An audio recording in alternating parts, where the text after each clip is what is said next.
what we have this evening is which could be and probably will be the last of our series on Tolkien's Lord of the Rings.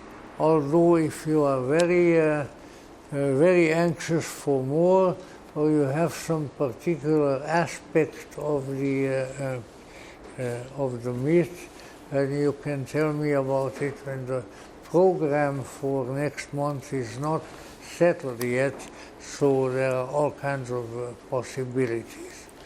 In any event, in order to place the Tolkienian myth, which I sincerely feel is really destined to be the myth of the 20th and the 20th century for Western culture, we may wish to keep in mind that there is, if for some reason you were merely engrossed in the story, which is easy to do, and various associations thereby, the key to the, I would call the esoteric meaning, the inner meaning, the true essence of the myth is in the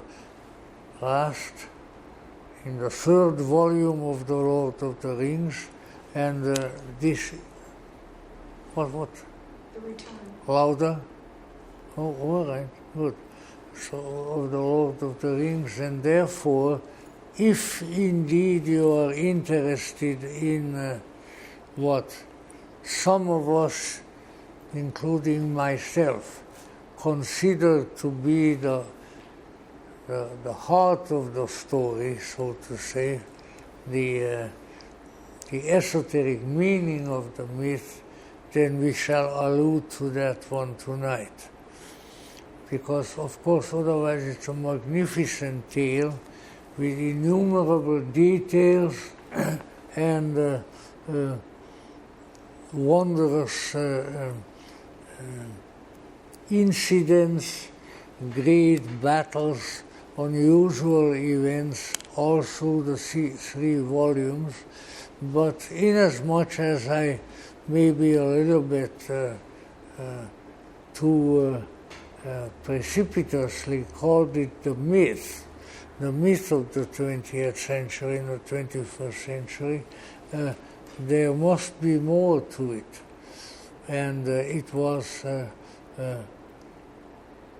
Joseph Campbell, the great American mythologist, who indicated that every age in the history of a culture should have its own myth that is particular to that era and that reveals in many ways the necessary and helpful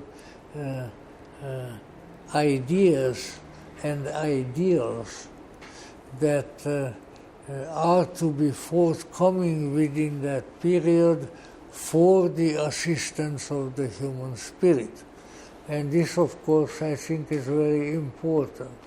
So if you are looking for that real mythic content, then you are most likely to find it or find strong indications of it in the third volume of the trilogy, The Return of the King.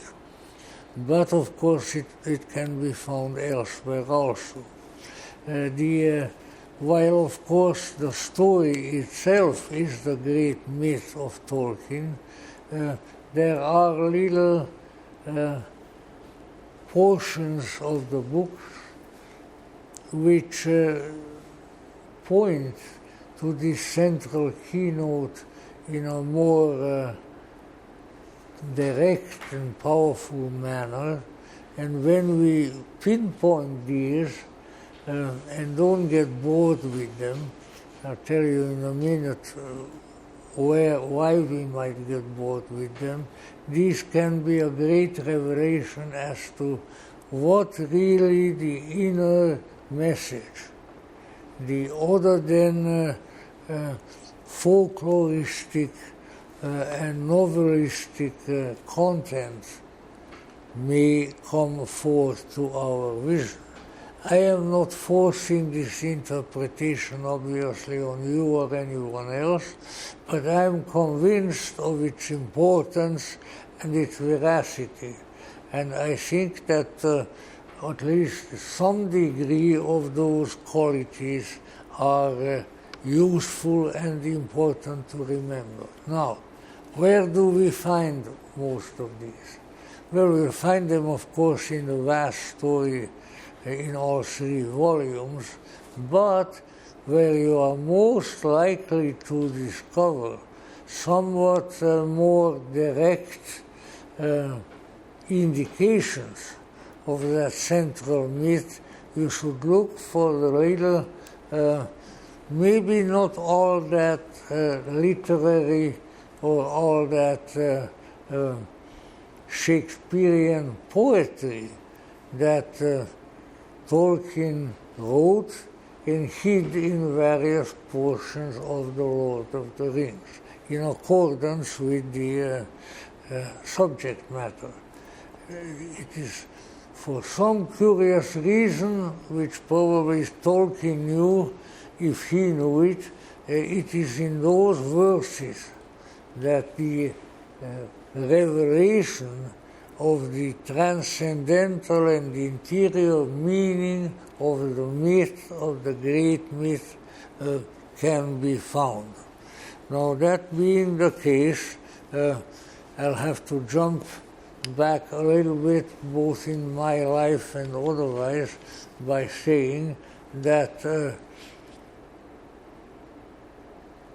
truly great myths, the majority of the myths of the Greeks, some of the ancient Egyptians, some of the Romans, and indeed many of the Christian-oriented stories, biblical or otherwise, are in the nature of a story that is conveyed poetically. And this, I think, can be extended and should be extended to the esoteric field, to the field of modern or medieval or later occultism in its own right. Now, for instance, in many ways, I consider that the central message, the mythic message of the Lord of the Rings is not at all tremendously different from the Arthurian myth and some others. And I will try to indicate that. What we may say right at the beginning is that there is a mythology, a mythic theme, which we find in many places, and which has to do with the once and future great man, the once and future king of the Arthurian myths. And no doubt we can find analogues of greater or lesser length in the Greek myths and elsewhere. Certainly the huge monomyth of Osiris, the pharaoh murdered by his brother, but who is restored to life, is a myth of the once and future king, like the myth of Arthur.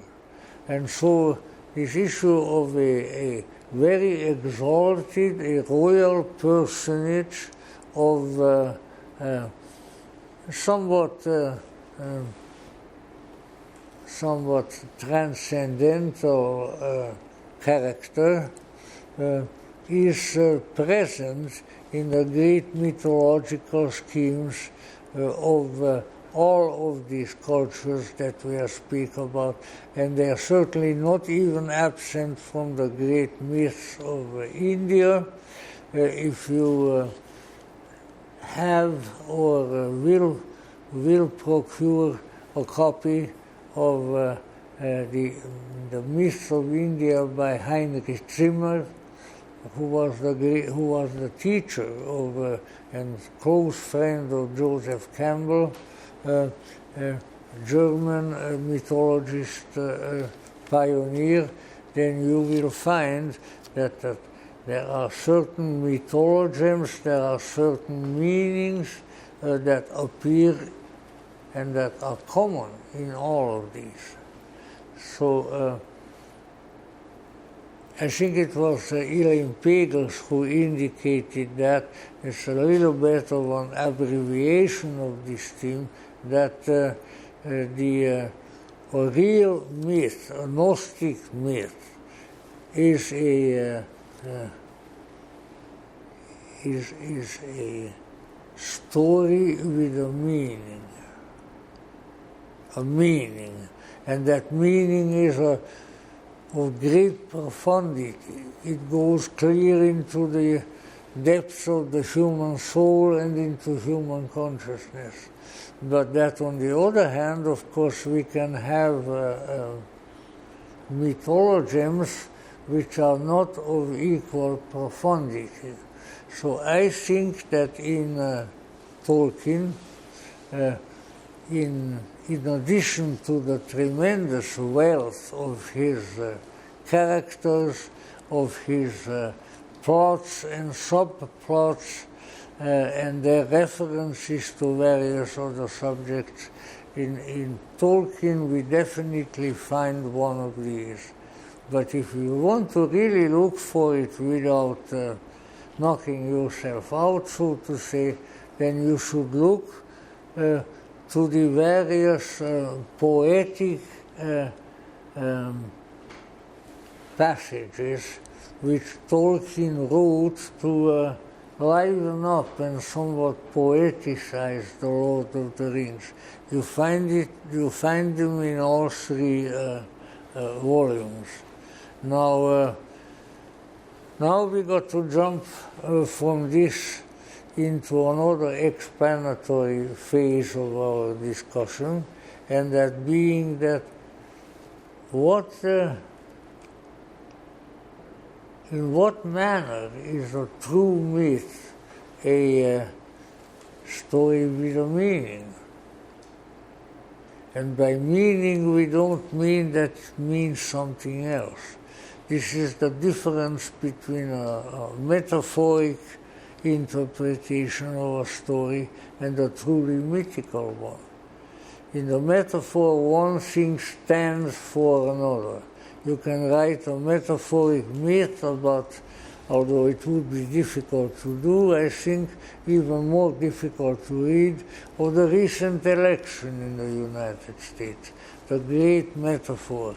And you bring in one character with one name and another name, and you figure out who is who, and things like that. But that obviously is not the sort of thing that we are looking for. Now then, that being the case, what we have here, one must have a certain, I think Joseph Campbell had a name for it, and if I had the brain for it to remember it, then I could tell you. But, after a certain time, your geriatric memory does not deliver quite as it may have before. But nevertheless, let us say, I feel, rightly or wrongly, although I would say rightly is my conviction in this case, otherwise I wouldn't be dealing with it, rightly or wrongly, that I have discovered at least one such monomythic theme in the Lord of the Rings. And the best way to look for it is if you look for these poems. Now I know that there are people, including the late, was a great literary critic, I have all of his books, Harold Bloom. Harold Bloom was not very fond of Tolkien because he felt that Tolkien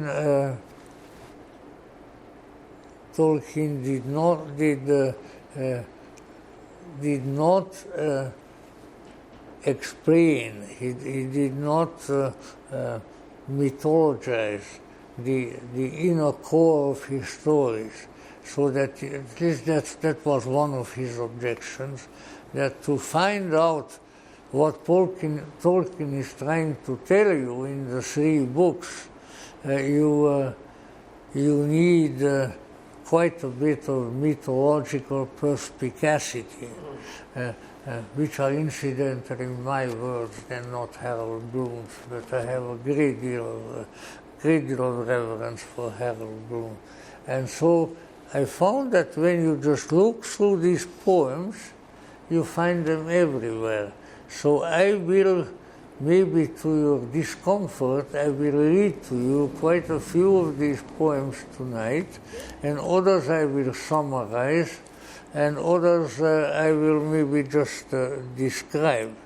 But once, maybe just to kind of get ahead of ourselves a little bit, what kind of meaning are we talking about here? Obviously not the kind of meaning when the true story is disguised, and then you have to find out. That's not the kind of meaning. But it's a meaning that should, if you are perspicacious enough, if you have a mythic sense, as Mr. Campbell would say, if you have a mythic sense, you begin to discover what the myth is trying to tell you as you are reading the myth. And this, I think, is true here. So even when we go back to the introductory volume of the Tolkienian corpus, which is The Hobbit. I mentioned to you last time that Tolkien himself described somewhat jocularly that a student of his turned in a blank paper.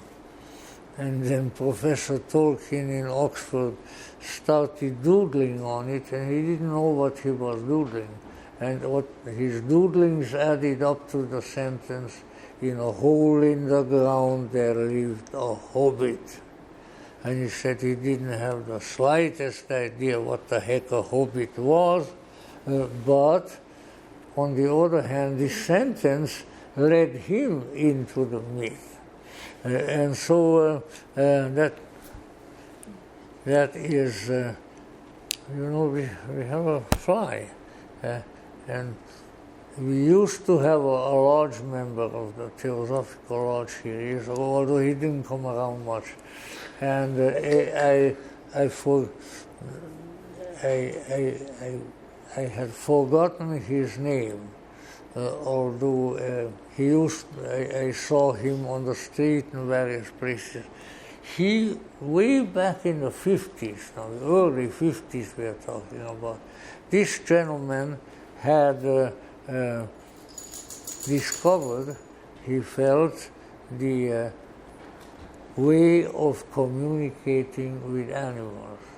Of course, later on there were all kinds of fakers who tried to imitate him, but I think he was the true discoverer. I think his book was, there must still be some old copies around, Talking with Animals. In any event, among the animals that he talked with, there was a fly. And the fly was let's say, domesticated by this gentleman and lived in his house. And so I guess I might as well tell the whole story there, it's not that long. There was a studio party somewhere here in Hollywood, and the present there was Sid Grauman, the man who was the great builder of motion pictures, including the Egyptian picture, the Grauman's Chinese, that Grauman. So Mr. Grauman, probably after a few good cocktails, he could afford them, had heard about this man and his pet, the fly. And he said, well, I absolutely have to see that. So, right, I think on the lower part of Beechwood lived the man with the fly. So in the middle of the night, Sid Grauman knocked on his door. So he came out, yes, and he said, well, Mr. I am Sid Grauman, and I'm so glad to meet you, and I understand that you you communicate with animals, and that you have a fly that communicates with you. So could you possibly summon the fly, whose name was Freddy, by the way, Freddy the fly, and then, and then I'll really be convinced. Well, I said, Mr. Grauman, I'd like to please you, but Freddy sleeps at night, so I don't know whether I can bring him out or not. But let's try. So the gentleman went around the house and whistled, went to every room, and then after a while, here came the fly. Freddy sat on his finger, and Sid Grauman was absolutely amazed. He said, now I saw everything. So it's an old Hollywood story which may be useful for something or the other. But in any event, let us say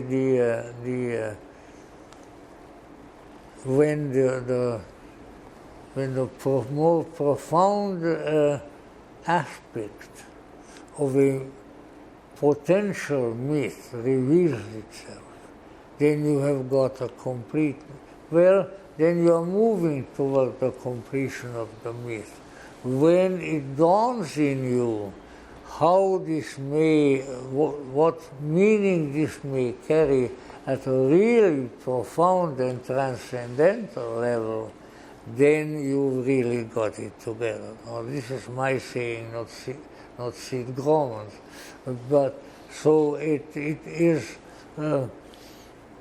important to realize that some beautiful stories of various kinds, not maybe so, maybe already beginning with some of the children's stories, have important revelations of their mythic content. And these revelations are not gotten just by declaring that they are there, or by virtue of superficial signs, but it's something when you read them, hear them, see them in the theater or something, something grabs you, something speaks to you at a very deep level. And you know all of a sudden there is something important here. Maybe I haven't got the meaning, but it's here. And then that meaning continues to work in you. And sooner or later there is that sort of aha experience, as it was one called, yes, that's what it means, you know. And I imagine this is not entirely unrelated to the grandfathers of mythology, the Greek myths, because they were along with various accompanying rituals and so forth, but they were destined to create an extremely profound insight in the individual. Not just to tell you that Persephone, Kore, the girl as she was just called, Persephone was all picking flowers, and then while she picked flowers, then the god of the underworld, boom, came out of the ground and said, "Come on, girl, you're going to come with me." See? So then he abducted her in the underworld, and the whole Persephone myth starts, which then includes the mother of Persephone and all kinds of other and the very and but they made her, which actually means mater in Greek means mother. Demeter means the mother, but that is also her name. So in any event, let's say that myth, that mythic performance, because it's of course also the origin of the drama, that performance has become the source for probably at least a couple of thousand years. I mean, imagine 2,000 years, that's a long time, of people undergoing a profound interior, insightful change. So that, as Cicero said, no one, and Cicero was not a mystic, but he was a realistic lawyer. But just because he was realistic, he knew a lot of people who went through the Eleusinian mysteries, and he said he didn't meet one who was not completely changed. And also, he didn't meet one who did not lose his fear of death, which is probably an even bigger accomplishment. So in any event, how did they get going on this, all on the subject of myth? So now, as I was thinking about this mythic meaning subject in connection with this, I remembered the, what can it be called? The introductory short paragraph in my childhood of the Children's Roman Catholic Catechism. Now, a catechism is a compendium of statements that's supposed to contain the meaning of the religion. Although they seldom do. But this one is, I remember the one in Hungarian language that I read, and curiously, I never forgot it. The first question of the catechism is usually written in a question and answer form. Like, who is Jesus Christ? He's the Son of God, so on and so forth. But the very first such question is, why are we here on earth? Not a bad question, especially if you find a decent answer to it. So, why are we here on earth? And I'm trying to translate from the Hungarian in my hand. We are here to know God, number one. Number two, to love Him. Number three, to discern His will for us, and thereby fulfill the purpose of our lives. Only many years it comes to me the first answer, we are here to know God. That knowing in Greek was called gnosis, and a clearer and more powerful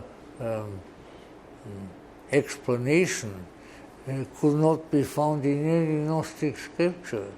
So, but that the knowledge of God is the beginning of wisdom. And so I thought, that's those old catechism writers knew what they were doing. So when we analyze that just very shortly by the words, the first thing is to know. Well, you might say, if you don't know, then you've got nothing to work with. So, yeah, but once again, we have to remember that the subject of knowing is a more complex process than we may imagine. But nevertheless, we have to know. We have to know about this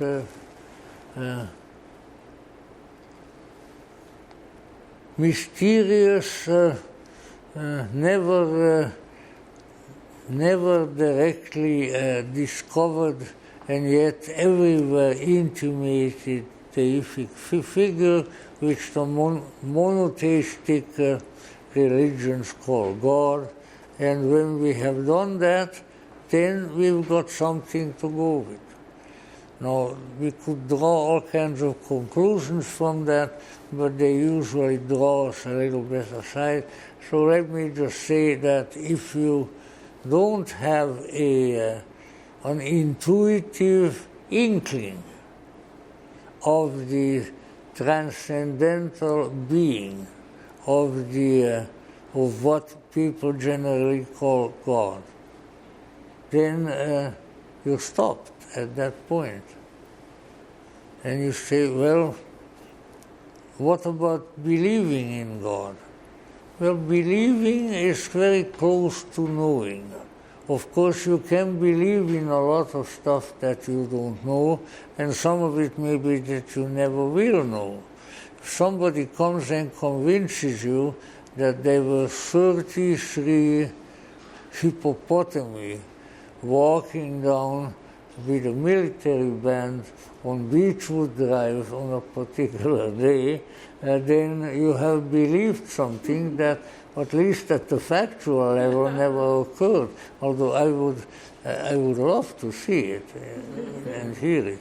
So in any event, you can believe things that just end there as a belief, although sometimes they may have a root and origin in something else. But it all starts with at least an inkling of a transcendental realm, of a transcendental being, of the invisible, of the often unknowable. And so that has to be there. If there is nothing there, if there is no God there, or whatever you wish to call it, God, Goddess, there, then there is nothing to know. So there has to be an object of that knowing, and that is why a secularistic, which is just a euphemism for atheism, a secularistic society like ours has a much harder time to profit from mythic reality than those who have an inkling of it. It doesn't. So the thing is, I know people who are complaining, I don't want to make my children believe in God. No, I says, I don't have any children, but I don't believe in that either. But the thing is, you can intimate that there is something that transcends this world. You can intimate that there is something greater than what you ordinarily experience, and that to come closer to this reality may be to your benefit, even in the sense of knowing something very important that previously you did not know. And so I would never discourage children, as I say, even though I never had any, I would never discourage children from a basic sort of general, not terribly specific, not terribly dogmatized, and nevertheless present awareness of the other, of the transcendental, of that which is not of this world and yet present in it. Now that is your very, so that is where it says you have to know, and then perhaps as your consciousness expands, you can know more and more. Maybe you come in contact with various instrumentalities that will help you in that regard. So it says to know. Then the second one is to know God and to love Him. Now obviously, a lot of people fall in love and things like that without knowing the other person. And then you have all the things that eventually redound to the financial benefit of lawyers. But the thing is that it's important to have an underlying conviction that there is a higher power. That's the one that Jung used, that there is a higher power. And that perhaps this higher power can be related to by the fact that it might, unbeknownst to us, love us. And I say unbeknownst because that's a very difficult thing. When I had once a sudden lightning form recognition that there is a greater power here that loves me, I was totally devastated. I fell down on the ground, was in somebody's garden and things like that. I never could believe that was there, even though I was raised in Catholic schools and all that sort of thing. So to come to a real recognition that there is something that transcends all of these things, that is of immense wisdom and immense power and immense love itself, that such a being could actually love you, that is a pretty devastating recognition. Human sense, you should be happy. Happy, but also there are, let's say, other considerations involved. But anyway, then a feeling-toned relationship arises. Now then, after that comes, so it is to know God, to love God, to do His will, and thereby attain to salvation. So then that was in the catechism. Now, Tolkien's metaphor for the gnosis and the service of God is again and again the return of a being to earthly matters. There is something missing in our world and in Middle Earth, and this something is the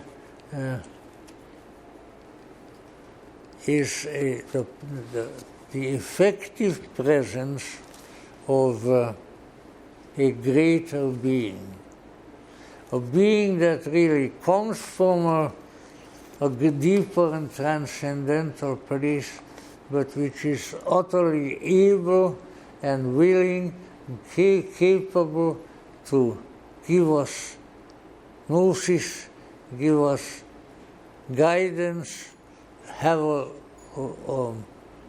emotion-based relationship with us and all of that. That this is indeed possible. And how in a medieval society, which Tolkien pretty much portrays, the Lord of the Rings is structured like a medieval society, although I haven't heard yet that the Middle Ages or even the Middle Age England had any hobbits. But perhaps they just went into hiding like various elves and things like that you often do. But in any event,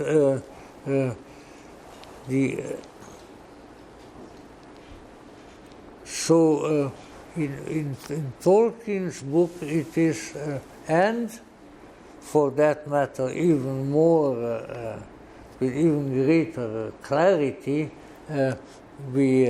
in the Arthurian myth, it is the king who was once here, the once and future king, and who, according to the expectation of his people, will come again. When I first saw that big black bronze statue in Innsbruck, along with various others, in Innsbruck there is an imperial palace because the emperors from Vienna sometimes came there. If I were confined to Vienna, I would go to Innsbruck quite frequently myself, because it's really a nice place. But in any event, Maximilian III of the House of Habsburg is buried in Innsbruck in a circular chapel on the edge of the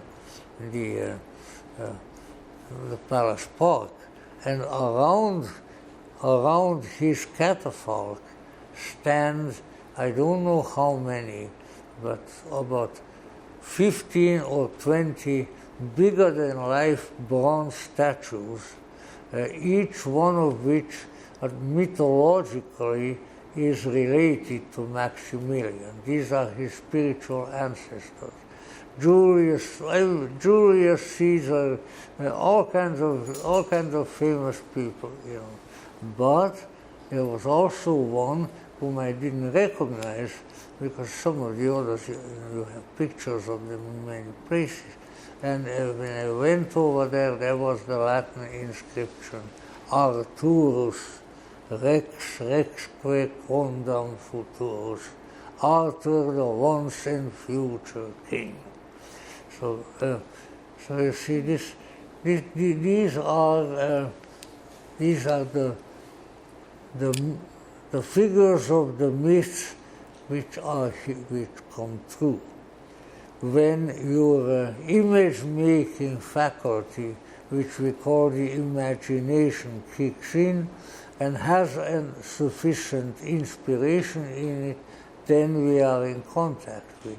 Now, it would have taken me all day to collect even half of the mythic themes that we have access to, which all have to do with a great ruler, with a king who then went away or was buried, but who is expected to come back. In Arthur,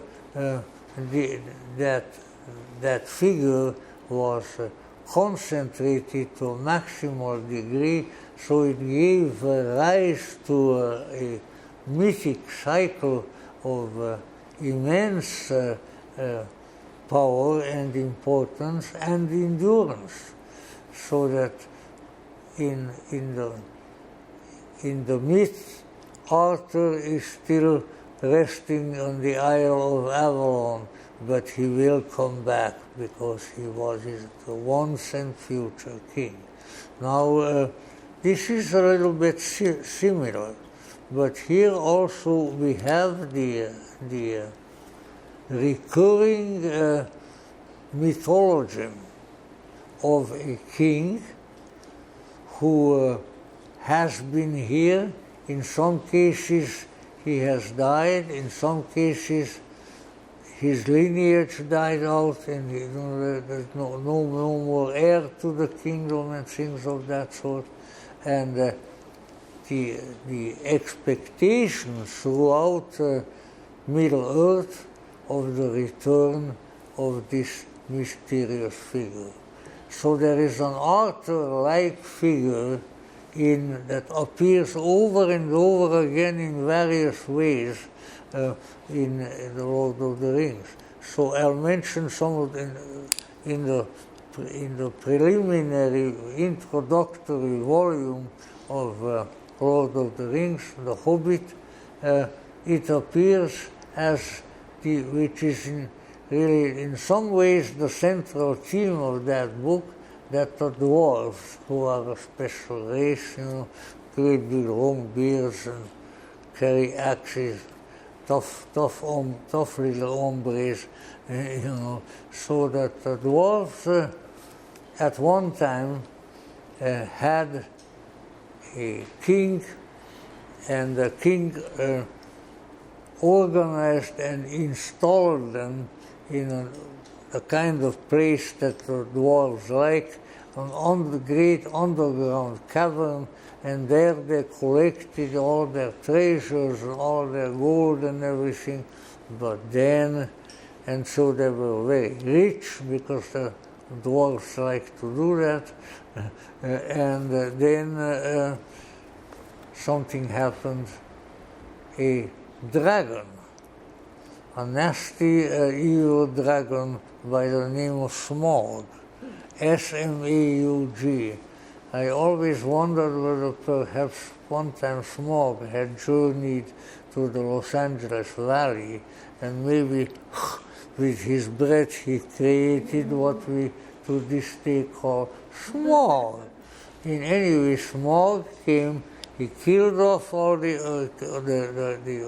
most of the dwarves, the dwarf king of that time, and they left, but always with the expectation that sometimes in the future they are going to come back to their ancient habitat, and they will have a king who takes them back, and then everything will be great and good again. So the theme of the return of the king, the re-establishment of the order when everyone was good and happy is definitely present. Let me see. And of course, that's how the whole story and the whole drama starts, that the remaining dwarves, so to say, the remnants, because there are some still around, including Thorin Oakenshield, who is from the royal family, and he would be king if they still had their kingdom, is taken by Gandalf, the wizard, to the Hobbit house of Bilbo the Hobbit, because they try to persuade him to become their guide, because Gandalf recommends him as the smartest, the wiliest, the most perspicacious of hobbits, who could take them back to their old caves and restore the dwarf kingdom. Now that's a pretty big promise, and Bilbo is not at all anxious to do it at first, but the persuasions of both Gandalf and the dwarves lead him in that direction. And this is the song of the dwarves, whereby they persuade Bilbo to become their ally and their guide. The king beneath the mountains, the king of carven stone, the lord of silver fountains shall come into his own. Now, of course, if you're a little bit familiar with English history, then the idea of the king coming to his own was the great slogan when the original British Civil War, the Stuarts and the other kings from there came back, and there was always, the king will come into his own. I had a good Jacobite, which the Stuart partisans are called to this day. I had a good Jacobite friend. Whenever we drank something at table, he would sit there and move his hand. No, he would lift his wine glass and move it over the water glass, back and forth, and then bring it down. And that is the old saying that you are drinking to the king over the water. Because the Stuart kings, when they had to flee from England, went across the water to France. And so the king over the, but you don't say anything, you just pick it up and move it over the water. To the king over the water. So, these old customs are there. But so now, anyway, the king shall come into his own. His crown shall be upholden, his harp shall be restrung. His halls shall echo golden, the songs of yore resung. The words shall wave on mountains, the woods shall wave on mountains, and grass beneath the sun. His wealth shall flow in fountains, and the rivers golden run. The streams shall run in gladness, the lakes shall shine and burn, and sorrow fail and sadness at the mountain king's return. So they expect the return of their king, and with that the return of their good days. And not that this is the first poem dealing with this theme of the return of the king, which is already in the Hobbit, not even in the Lord of the Rings. And so it comes from there, the king under the mountain.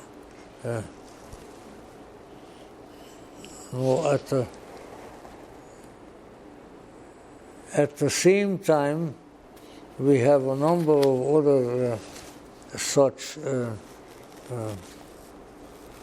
let me see, just a minute, such poems, which all just about without fail allude to the fact that things are not right because the king is not here.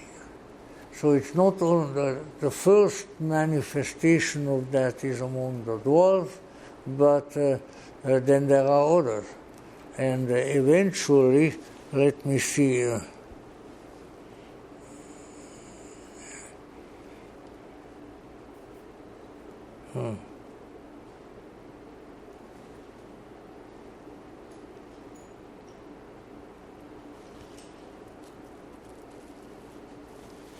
let me see. This is more laborious than I expected it to be. In any event, all kinds of things developed. The story is already in its full swing. Let me see. So who is the king? Yeah, that's just it. See, there is no king.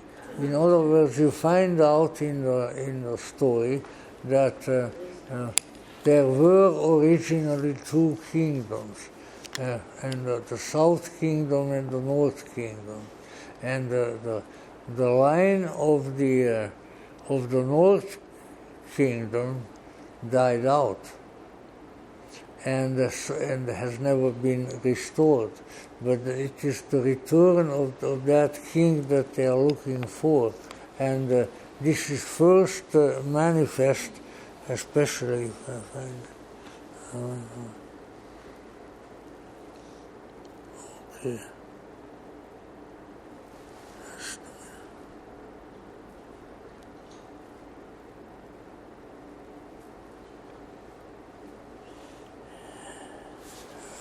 there. In any event, there is a beautiful little verse which actually comes from ancient times, and that is the prophecy about the return of the king. And it is, I have written a prophecy.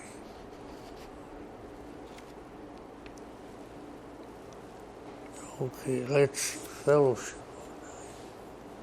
Which one is this? This is so important that I must beg your indulgence till I find it. I will. Oh, jeez. Yeah, it's in a fellowship.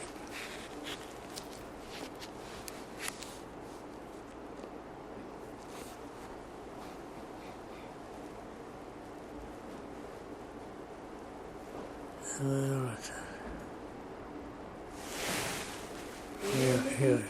Oh, I got it.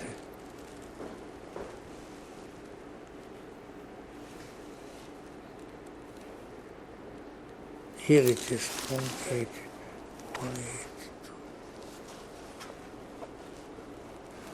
So as the story develops, yeah, this is it. As the story develops, you know, all the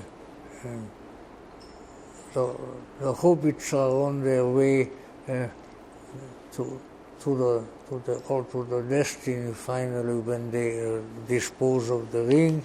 But anyway, in a place where they didn't expect it, there is a left for them. There is a poem which Gandalf wrote for them, or at least he transmitted it to them, which is the prophecy about the return of the king.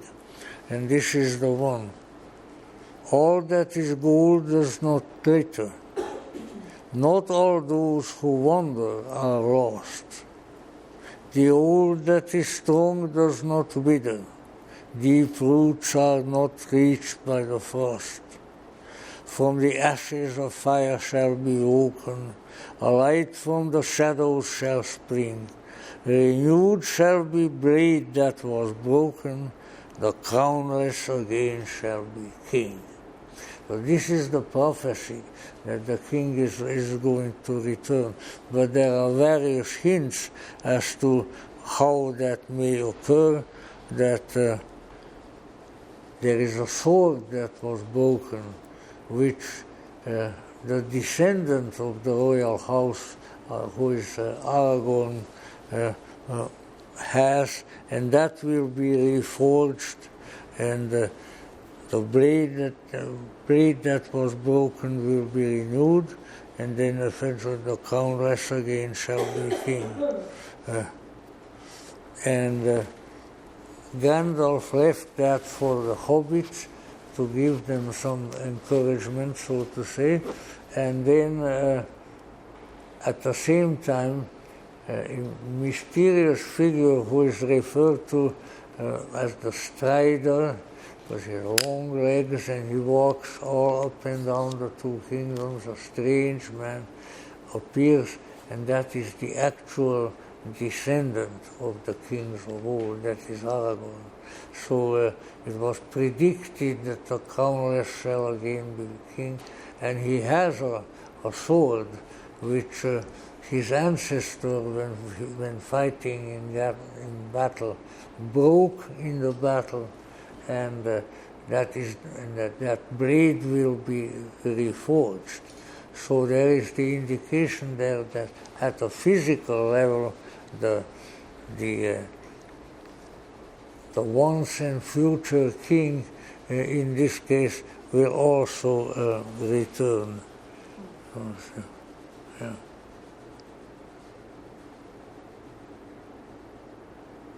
The heir of the true kings. Now, let's see. in any event, all along, while these many complex plots and battles are developing, I said I should not tell the story of the book because that one you can read yourself. But in any event, it is becoming apparent that that Middle Earth sort of begins to be divided into two. On the one hand is the city of the White Tower, which is the one that at one time had the king, Gondor, but the royal line died out. And on the other side is the evil power of the city of Mordor, where the evil one has established himself, who has the greatest desire to take over Middle Earth. Now, you know, the intricacies and the details are many, but let's put it this way, that the way the plot develops, it becomes apparent that there is one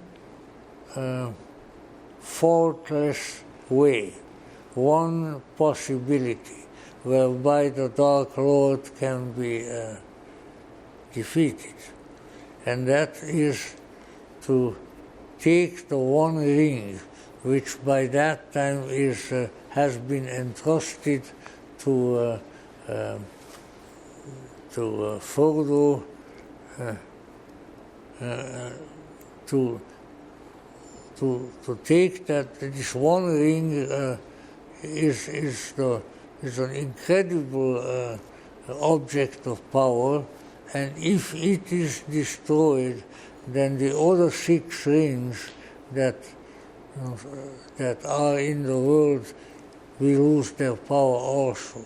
But if it falls into the hands of the evil one, then he has power over all the other magic rings, and that would be a terrible disaster for Middle Earth.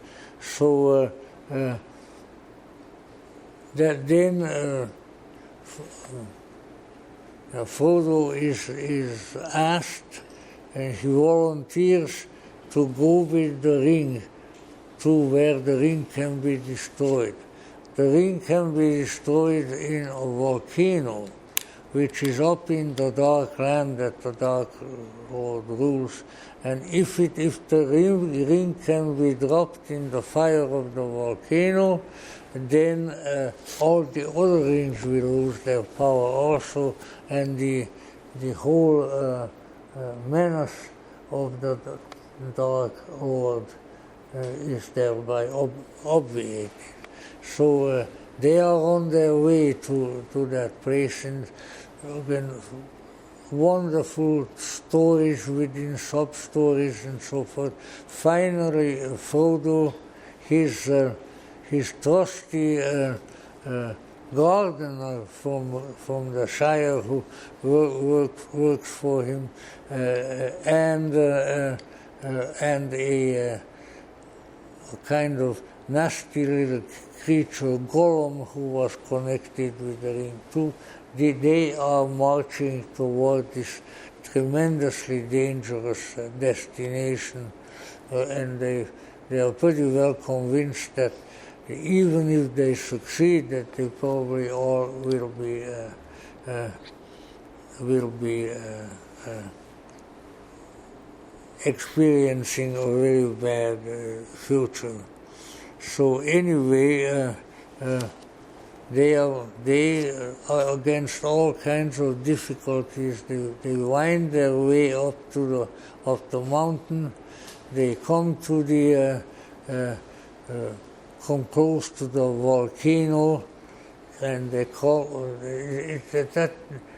If you don't have a very good nerve, and if your tear ducts are not too easily active, then I would, or if they are easily active, I would recommend not to read that part, because the ascent of these three little creatures, two of them hobbits, one of them Ostur, which is another little race of beings, and if they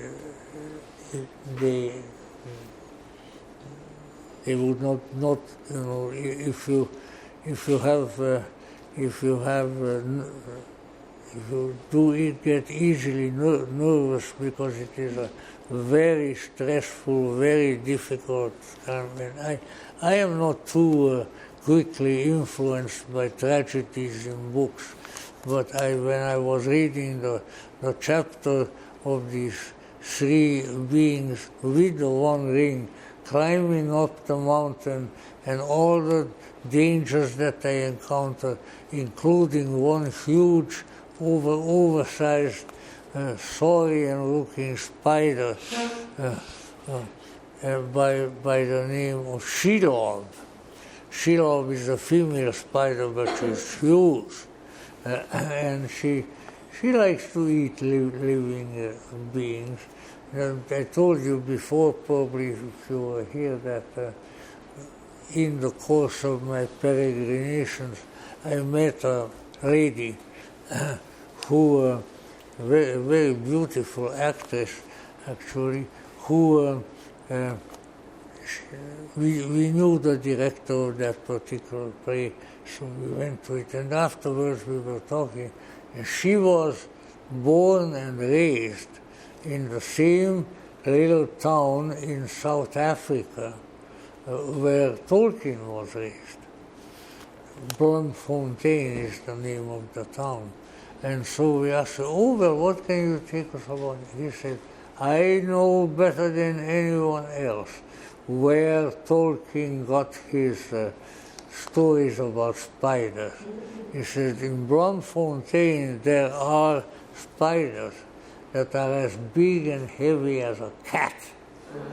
And he says a lot of the roofs are, what are the roofs in Australia? It's a kind of a metal roof. And when the spiders walk around on the roofs, you can hear it in the houses, clomp, clomp, clomp. I said, listen, I tell you what, I will write down that name, and if I ever should go to South Africa, that is one place I'm not going to go where there are spiders like that. So that's one of the great menaces. And all around are dreadful creatures that are a sort of humanoid, but evil and nasty and degrading-looking creatures that have been bred by the Dark Lord, and these are the orcs. I looked up orc, and for one thing, there is a species of shark, or maybe there are not sharks, but whales that are orcs. They're called orc. And there is an Orcas Island in the San Juan Islands near Seattle. But anyway, the story there is, which also I think has a good message to it, that the Dark Lord, when he returned and established himself in his dark kingdom, started breeding a kind of peculiar artificial creatures, and these are the orcs. They are humanoid but not human. They are extremely strong and great warriors and extremely nasty. So these orcs are always coming along, which is also something perhaps to remember, that Tolkien connects the dark power, the evil, with the creation of artificial creatures. So whether this is a prefiguration of what are these things that are flying around the air now and everything, mechanical devices. Yeah, drones. So drones and other artificial. Excuse me? Extraterrestrials. Yeah, and the artificial creatures, these are his servants, and they are always there trying to catch these poor two hobbits and the other one who are climbing up the mountain. So it's a very, very painfully difficult and scary journey that I would say before, if your nerves are a bit on edge, then don't read that portion about the poor hobbits climbing up the mountain. But they finally do get there. By then, Frodo has been imprisoned and had been through all kinds of terrible things. So really his little gardener who came with him was basically his servant, who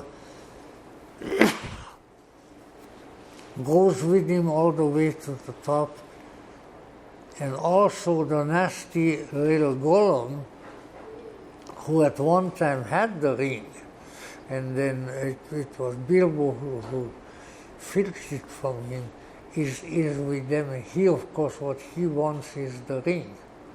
He doesn't know, of course, all the implications of its magical powers, but he feels that if he had that ring, then he would be terribly, terribly powerful. And so there he is.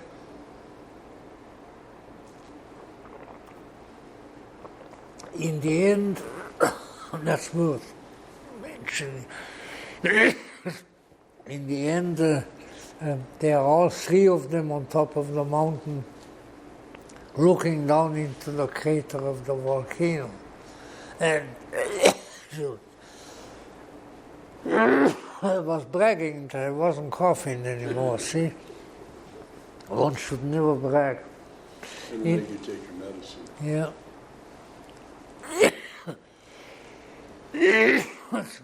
So, anyway, there they are, and Frodo carries the ring, but the nasty Gollum tries to take it away because he wants it. They struggle, and of course the gardener, who is the great hero, is also involved. They struggle by the volcano, and this nasty magical creature Gollum comes and sees the ring, the one ring on Frodo's hand, so he goes and bites off his finger. And now he has the ring, which is of course a catastrophic development as far as the story is concerned. But what happens is, as he bit off the ring, he lost his balance, and he's falling down into the volcano with the ring. And that, of course, when the one ring that's what they came to. They wanted to destroy the one ring. And so, once again, there are all kinds of little lessons in these. And one of them that was my attention was called to it by a strange wise man whom I knew, who said, look, he is considered a corrupt and evil little creature, and yet if it weren't for his attack on Frodo's hand and biting off the ring would never have gotten into the volcano. So even the bad corrupted little creature that is Gollum has, in the end, has his uses, which Gandalf at one time predicted. He said, because And there was a conversation between Bilbo and Gandalf, and Bilbo said,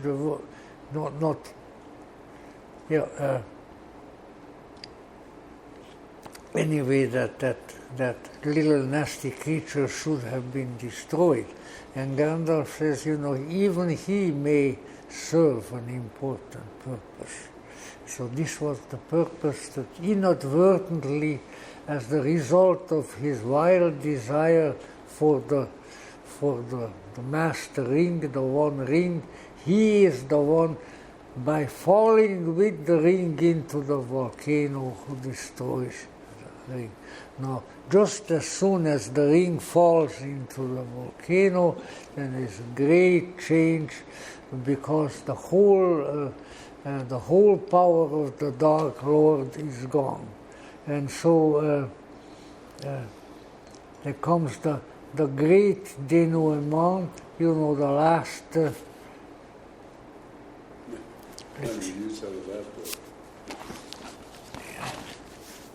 No, that's not the one, I don't think. In any event, I had planned this all out, but the best laid plans of Gnostics and mice often don't come up. But anyway,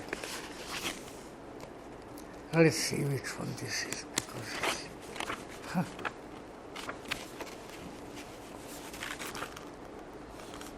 No, that's not it. But in the last volume, which is The Return of the King, and that possibly may be this,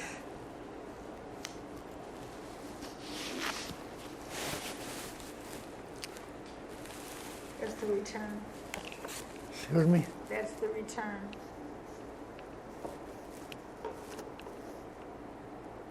That's The Return of the King. Well, I'm so glad I have you with me. Books right there. Yeah. Anyway, meanwhile, there is a war going on down below between the troops of the Dark Lord and those who defend the city of Gondor, and all kinds of things. And it looks pretty bad for them. But as they are there, they think that they are fighting the last battle, then all of a sudden there's just tremendous explosion and lights, and the Dark Tower falls down, and the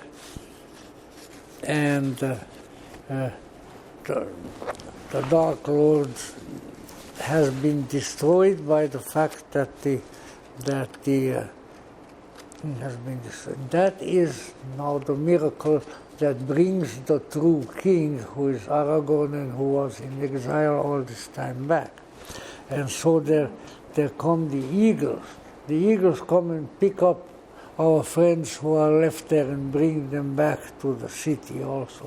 The eagles, this is about probably the third or the fourth time in the book that the eagles come to the rescue, which of course is again a mythological theme, because all throughout the ancient world, the eagles were always the manifestation and the messenger of the gods. But here they are coming, and before the sun had fallen, far from the noon out of the east, there came a great eagle flying, and he bore tidings beyond hope from the lords of the west, crying, "Sing now, ye people of the Tower of Anor, for the realm of Sauron is ended forever, and the Dark Tower is thrown down. Sing and rejoice, ye people of the Tower of God, for your watch hath not been in vain, and the black gate is broken, and your king hath passed through, and he is victorious. Sing and be glad, and all ye children of the west, for your king shall come again, and he shall dwell among you, and all the days of his life." And this is another whether there's a miraculous tree which the kings planted in the olden days, and the tree that withered shall be renewed, and he shall plant it in the high places, and the city shall be blessed. Sing, all you people. And the people sang in all the way to the city. So this day, now Aragorn is revealed as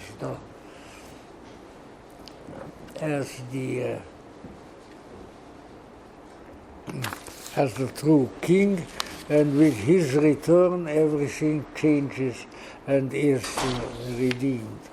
So really the underlying theme, when you read, of course, all the many details, has been that the occasion should arise when the ring is the one ring which rules over the other seven is destroyed, and when the true king can come back.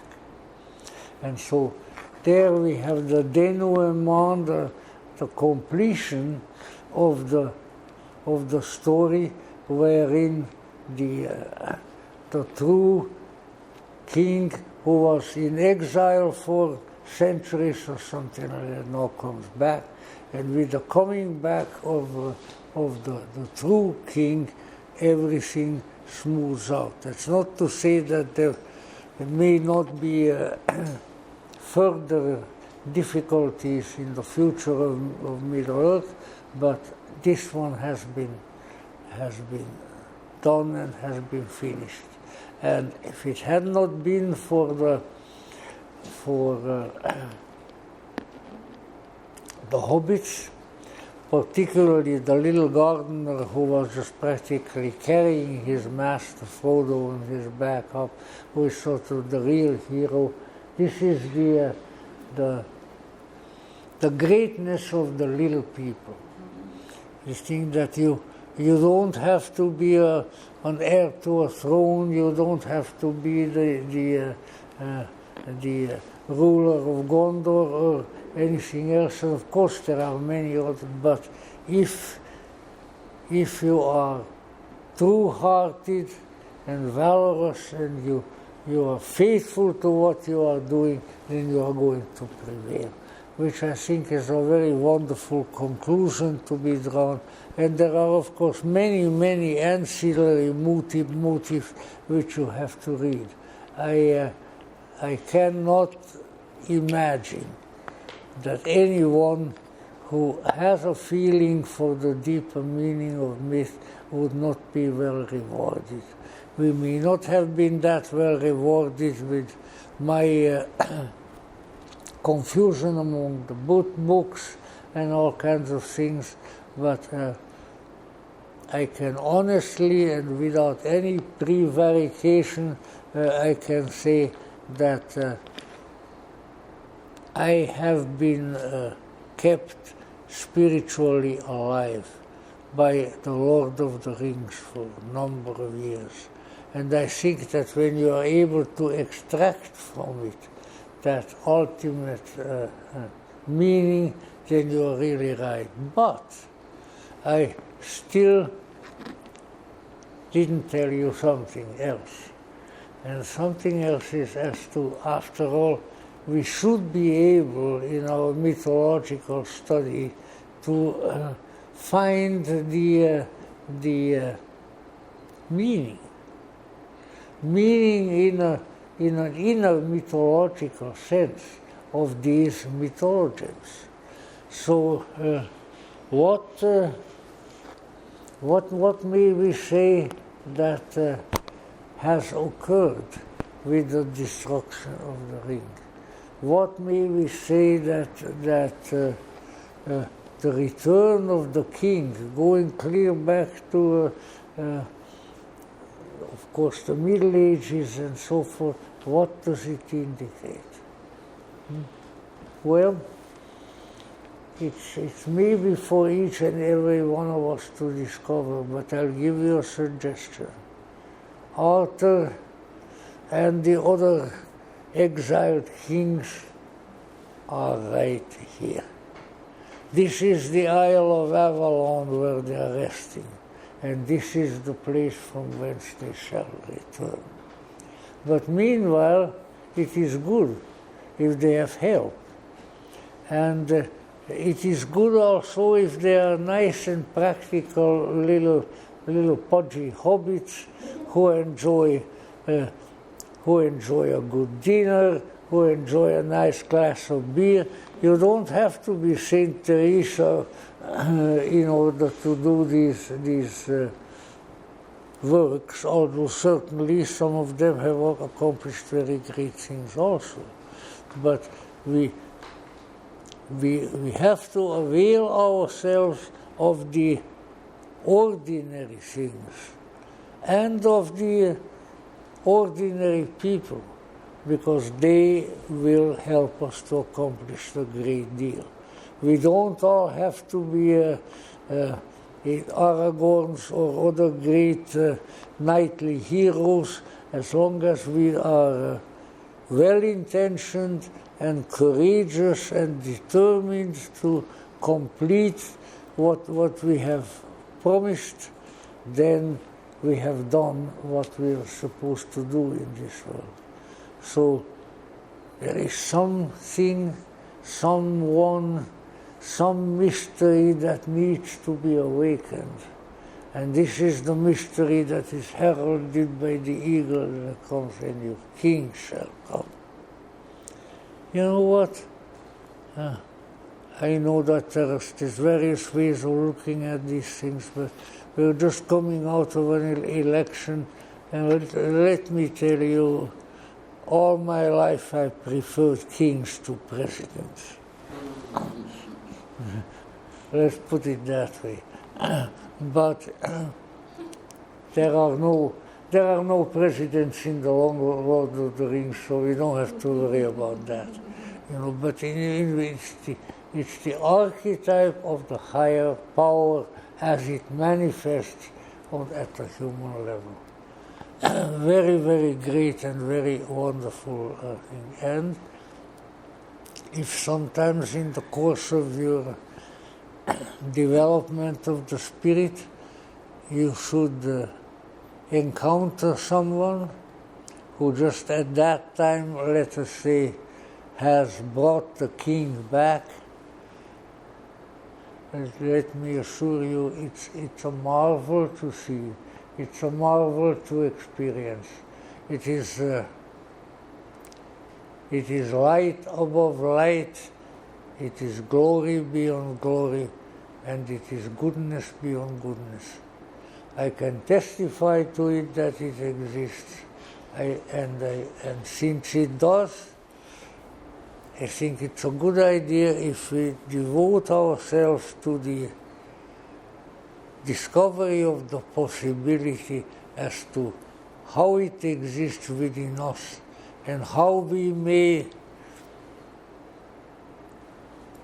bring it on the eagle's wing into activity, so that we will be restored and enlivened and sanctified with that which has been waiting for that opportunity for aeons and for thousands of years. The time is coming for the return of the King to each and every one of us. And that is the great hope, and that is the great marvel. Not technology, not politics, not economics, nothing. The ordinarily invisible but all-powerful marvel that has been placed into us before time began, and that shall come forth into greater and greater and better and more marvelous manifestation. May that day come soon. May we experience it, and may our little being here together have rightly contributed perhaps to that. In any event, it has been a great experience to me and to many others, and hopefully it will be to more and more people, and in its own way, perhaps to all humanity. May that day indeed come, and thank you very much. for coming.